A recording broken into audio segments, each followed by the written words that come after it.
Hello guys, I am excited to be here once again and welcome to my YouTube channel. You are the reason I do this. Thank you for staying with me. Thank you for doing this with me. I am super grateful. So today I would like to talk about the culture shocks, or some of the culture shocks I experienced when I came into Germany. Please stay with me. The first on the list is, in Germany, we call names. We don't use sa or ma like we used to do in Nigeria. At first, it was sort of too heavy for me to do because that's not how we were brought up. You dare not, even in the school setting, you dare not call your professor by their names. Huh? Are you okay? Then you are up for something. You dare not. That's not how we were brought up. The second thing is, I realized that Germans are very punctual. In Germany, there's no African time, sorry. When somebody says the appointment is for 11 o'clock, it is 11 o'clock. It is in your best interest if you come even 10 minutes earlier, so you can actually settle in and not be too nervous before the appointment begins. Thirdly, in Germany, everything is done with an appointment. You want to see the doctor, you want to fix your nails, you want to make your hair, every single thing you need an appointment. In Nigeria, it is not so. When you want to make your nails, you just simply walk into the nail salon. You want to make your hair, you simply walk into the salon. If it is your turn, if they are free, they make your hair. If they are not free, you wait for your turn. So in your head, or in our heads, we're already prepared that, okay, maybe the salon might be full, especially on weekends. Of course, it's full, and you know that you're going to spend a lot of time. Or I cannot book an appointment because I'm coming to see the doctor. I just walk straight to the doctor. So it was one of the things that I had to really learn, even though I've still not been able to learn it, to book an appointment when I want to go to the doctor. Because oftentimes when I decide to go to the doctor is only when I've gotten to the peak, and I cannot do anything. Fourthly, in Germany, it is allowed to wear your ring on the right hand. Of course, it's a choice. You can actually also wear on the left hand, but I'm wearing mine on the right hand. And in Nigeria, we usually wear our rings on the left hand. So it was kind of a culture shock for me. Then fifth, I realized that Germans are very honest and blunt people. They are honest and blunt. For instance, when you go to the office, for instance, and you hear "Excuse me, lied," like, "I am sorry, just know that nothing can be done." It's a no. And for Germans, a yes is a yes and a no is a no.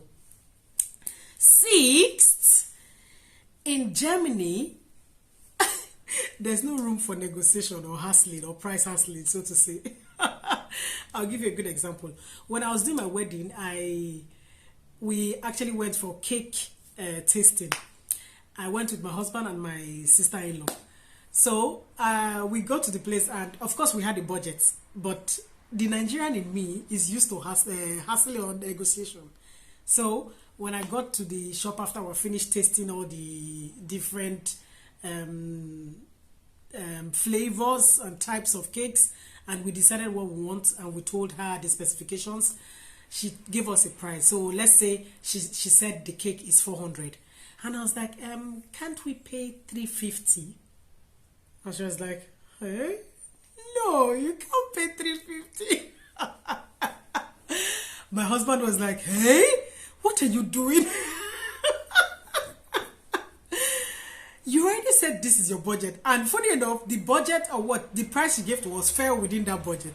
So I told my husband, oh my God, we made a mistake. We should have said our budget was lower so she could beat the price around that area. So I just wanted to negotiate, so to see if I can get like small 20 euros or 30 euros out of it. But it was not possible. So the seventh culture shock I experienced was that cars are not washed in individual houses, so you have to go to a car wash to wash your cars. So because the gas lines run underneath, you know, and every other important lines runs underneath the ground, like underground. So you cannot just wake up and just start putting water and washing water down the road with your chemicals into the ground, so to say, you know. Then thirdly, what am I saying? Seventhly, if there's any word like that, in Germany, they hold their animals very dear. Animals. They have cats, they have dogs. Those are the common ones. And these animals are held in high esteem. These animals can actually sleep on the couch and even sleep on the bed with the owners. And what was really funny to me was the fact that they have their specially packed food. This food comes in cans or in sachets. So you can actually see that a cat is being given canned food. Like they open the can and they open it and put it into the plates. And we have 2 cats. One is very spoiled. When you give her the food, she doesn't like it. She'll just go, she smell it. Then she goes. In my mind, I was like, oh my God. In Nigeria, it is what the owners eat. That's what the cat will eat. Or that the dog. Except they are baby cats. Then they give them milk, you know. Otherwise, trust me, it is what the owners eat that you eat. And if it's your choice, you decide that, okay, the food is, you don't like it. Hunger. I laugh. Hunger will finish that poor dog or that poor cat. Nobody has time to come and be babying you and feeding you. You know. Then, also, this was very interesting because nobody can do without its accommodation. I realized that the accommodation here is paid monthly, you know, because when in the former rate or the former rate, when you convert the euro into the former rate, a month, some people's 1 month's accommodation is 1 year in Nigeria. So if, for instance, your accommodation is 1,000 euro, so to say, you are not expected to pay for 12 months, 12,000 euro at once. So they just allow you pay 1 month. But if it's a new accommodation, you have to pay up to 3 times the first accommodation.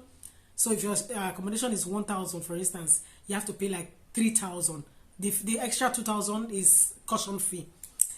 And that one will be given to you when you want to move out. But of course, deducted when you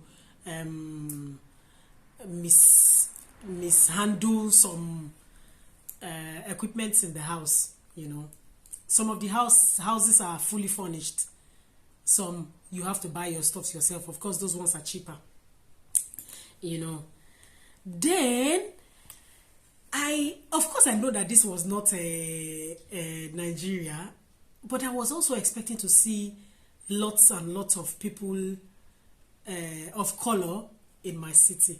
But I was met with a rude shock because this city is a very small city. Not a very, very small, because of course there are smaller cities. But there are not so much people of color here in this city. But of course in bigger cities like Berlin, Cologne, Frankfurt, of course you cannot even walk 1 meter without sighting somebody of color. So it was another shock for me. Then there's something called Ruhezeit, quiet time in Germany. It is from 10 p.m. to 6 a.m. During this period, you are expected not to make so much noise. No, you are not expected to play loud music. Even in some places, you shouldn't be having your bath at that time. Funny, right? But it's the truth, you know. And it is what it is. Otherwise, you hear your neighbor come to knock at your door Kaka, the noise is too much. Please, can you bring it down a little bit? But trust me, once he or she does that the first time, the second time they are calling the police on you. And the next knock you will hear on your door or the bell is the police. Then another thing is the Germans are very blunt and honest people. You know, when they say yes, they say yes. When they say no, they say no. When they say they don't want this, they don't want it. You know, they don't try to cut corners. You know. Then, coming from a place where my sister could actually bake cake, she baked all sorts of cakes, you know, every flavor you could think of. I got to Dutchland and I realized that these people, they like fruits on top of their cake. So when they tell you there's strawberry cake, you could actually see the strawberry, like chunks of strawberry on the cake, sometimes made with gelatin, you know, to give it this very beautiful view on top of the cake. And it was very strange to me because I usually eat, if I want to eat cake, I eat cake. If I want to eat fruit, I eat fruit. So in our family gatherings, you'll see that maybe we have apple cake. And by the way, the grandma, she bakes the best apple cake in the world. You know, you can see me selecting the fruits from the cake, you know, from the cake itself. Then, after eating the cake, I can now eat the fruit. But eating it together, I didn't get this taste, you know. It was strange to me. But I think I'm beginning to get used to it. Then, the rudest shock of my life was with the shops. The shops in this part of Germany, which is called Bayern, closes at 8 p.m. They open at 8 a.m., some open at 9 a.m. and closes at 8 p.m. So, I was shocked to my bone marrow when I didn't realize that one day was a public holiday and I stayed not so far from the shop. Then I went to the shop with my recycled bottles in the bag and, you know, innocently, I was just walking to the shop and I was like, hey, today I'm just going to buy something. I wanted to buy something too. I think it was breakfast or something. I go to the shop and everywhere was dark and I was like, what's going on here? God so kind, somebody was there. He saw me and was like, today's public holiday. My God. I was embarrassed. Hey, public holiday. And of course, don't blame me because I was still trying to learn the language. So I didn't even, I rarely even watch news because I would not even understand what the news was talking about. So from that day henceforth, I realized that, hey, Rita, you need to know when there's a public holiday so as to prepare ahead. And, oh my God. Coming to this issue of language. Language was another root shock. You know, English is a very widespread language. You know, lots of people all over the world speak English, apart from their mother tongue. And of course, I had it in mind. I knew that Germany spoke Dutch as the official language and the lingua franca was German, Deutsch. But I did not expect in my wildest dreams that there would be people, or at least a good number of people won't be able to speak English. It was the rudest shock of my life when I wanted to, you know, book an appointment. And somehow, I couldn't say anything. And you have to book an appointment. And it will even get to the point, some people in the office will tell you, sorry, if you cannot speak English, then you need to look for someone who can speak Dutch. Like, if you cannot speak Dutch, you need to look for someone who can speak Dutch so he can book this appointment for you. It won't go to a point where at first, when I came to this Dutchland, I was trying to apply for some jobs. And I applied in English. And the man replied me and he said, sorry, we do not speak English in this department. That's when I knew that, apart from the compulsory A2 certificate we had to submit in school at the end of the first year, I needed to learn this language for myself. And I started pushing and pushing. We're not there yet, but God knows that we will get there someday, and by His grace we can at least express ourselves. We can at least call and say, please, I want to book an appointment. Then coming to appointment.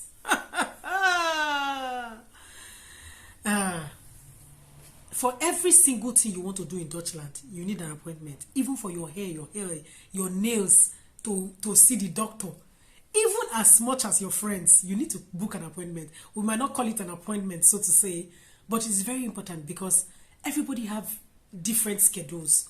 It's not like in Nigeria where everybody goes to work at 8 a.m. and comes back at 10 p.m. Everybody's already at home. Sorry, some people work at night.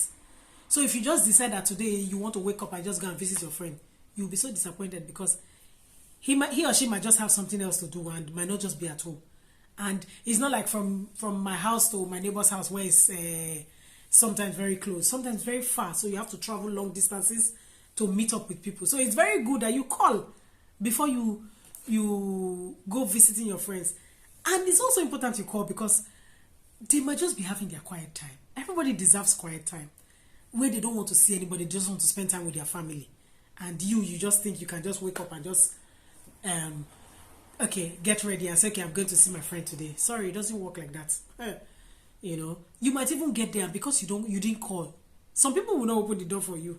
It's that bad. You know. Then another rude shock for me was I realized that when someone invites you to lunch, dinner, or whatever, everybody pays their bills. Just imagine you on your own. Oh. You were on your own. Oh. Sat down quietly. Oh. You were not doing anything. Somebody just called me and said, would you like to hang out today? And you did not know. You just said yes, thinking, oh, it was a good opportunity. Okay, I'll get to meet this person. Then you don't even have money. You'll be shocked because when you get there, the waiter will ask, Zusammen oder getrennt? That's together or separate payments. Then you hear the person who invited you say, getrennt. He'll be like, huh? Getrennt? God help you. If that was where you decided to eat your dinner, so you ordered and ordered and ordered, you'll be shocked at the bill you will get. So it is very important that that when you are invited by someone, if you don't have money, please kindly decline. Or you go out and work according to what you have budgeted for that outing. Otherwise, you'll be disappointed. Then another one is Germany is the home of beer. Beer is brewed in Germany. So we have different types of beer. Different types. There's black beer, there's white beer, so to say. Yeah. And of course the names are in Dutch. And I realized that these people can drink beer in the morning. Where I come from, beer is only drunk in the evening, you know, after work, where people want to sit down and have some, you know, leisure time. But here, any time goes. You can just walk in on the street and you see somebody just come out from the shop and they are drinking beer. You be like, huh? This early morning. So beer is like water. Sorry to say. Of course. And if you visit a German, you must find beer in their fridge or in their house. You must be offered beer. At least it's one of the things on the menu. Then, this was not so much of a culture shock, but where I come from, traditionally, the men have this, of course you have to wear like up and down. Then in my culture, we have this wrapper where we put over our body.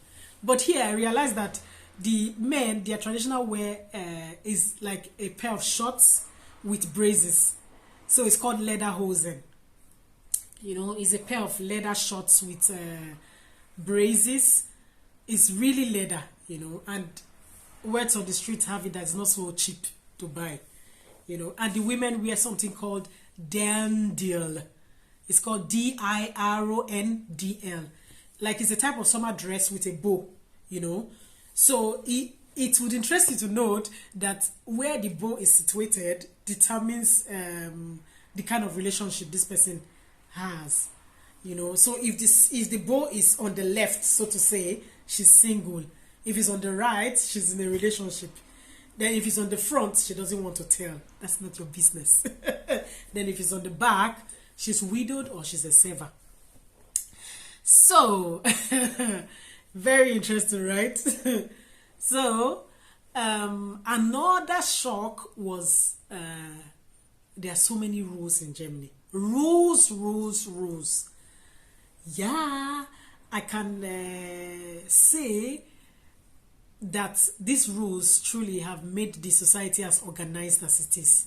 You know, Germany is a very organized society and is one of the strongest economically in the whole of Europe. But these rules have made bureaucracy come to play because there's so much paperwork.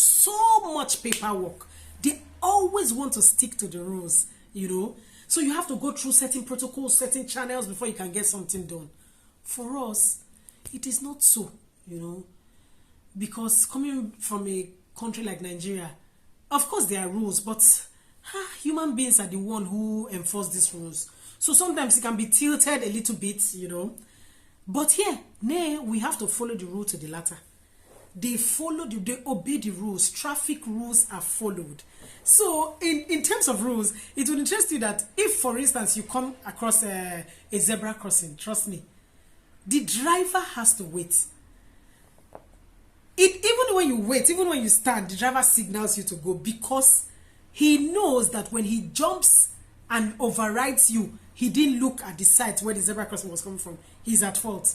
So you see, those rules, with that in your head, you know that, hey, no, as long as I see the zebra crossing, I'm jumping into it. You are at fault if you hit me. You know, it is that organized. Once the light says red, everybody stays red. Once it says green, everybody moves. Nobody tries to, you know, overtake another without any good reasons. You know, they follow the rules to the letter. Then, language. Language is a very important part of a society because we moved to Germany. Germany did not move to Nigeria, for instance.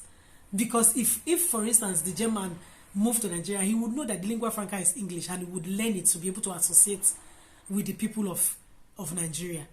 So, even though it was a shock to me that some people could not speak English, I wished in my mind that these people can at least, you know, sometimes try to mix the English with the Deutsch. You understand what I'm saying? Try to help me, you know. But of course, you meet some people who can speak English and some other people who can speak English but do not want to speak English with you because they don't want to lose their heritage, you know. And language, it shows that you are willing, you value their language and you're willing to integrate into the society. Because without the language, you can really not integrate into the German society. Trust me. Then, it would interest you to note that in Germany, the means of communication is still letter writing. So, even when you speak with somebody on the phone, just to confirm that they have spoken with you and that this is what you people decided, a letter will be sent to your address. So, it is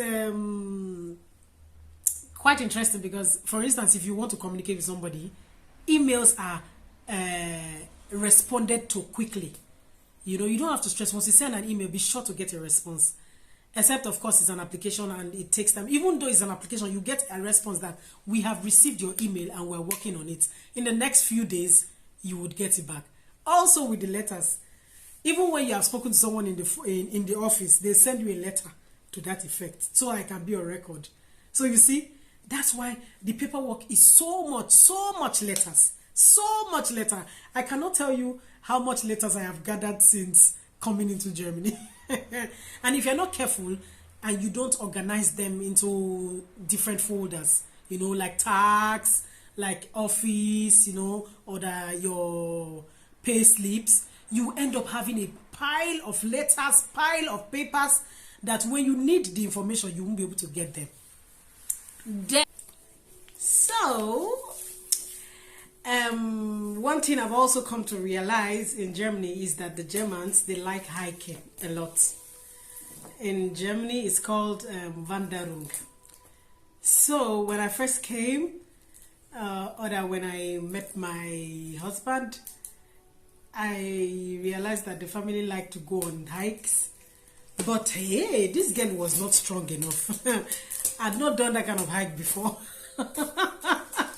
And me, I was scared because it was usually through the wild, like the bushes, And there was a day the entire family went on a hike. This hike lasted for like 3 hours, 30 minutes or plus. I was tired thereafter. And I told myself, no more. I can't do this anymore. So that was one really great shock I experienced. Because in Nigeria, when you come out of your house, you can actually get a tricycle or even a taxi. So it's that easy. We don't really have to walk long distances. And also, because of this walking long distance thing, I realized also that when I came to Germany, I couldn't understand why the bus stops were so far away from the houses. Like, you are staying in this point, your bus stop cannot be always in front of your house. Nobody's going to stop you right in front of your house. You have a bus stop, and sometimes it might be a few meters away from where you live. So you have to walk. You have no choice than to walk. So that was a very unusual thing for me. And up till now, somehow I still find it inconveniencing. And I just wish that I could just stop the taxi and say, oh, come, take me here at a cheaper rate, not the Bolt or anything, So, and with that, we've come to the end of this video. If you are abroad, it would be nice if you share with us some of your cultural shocks you've experienced. And every comment is welcome. Please correct me if there's somewhere you feel that I was wrong.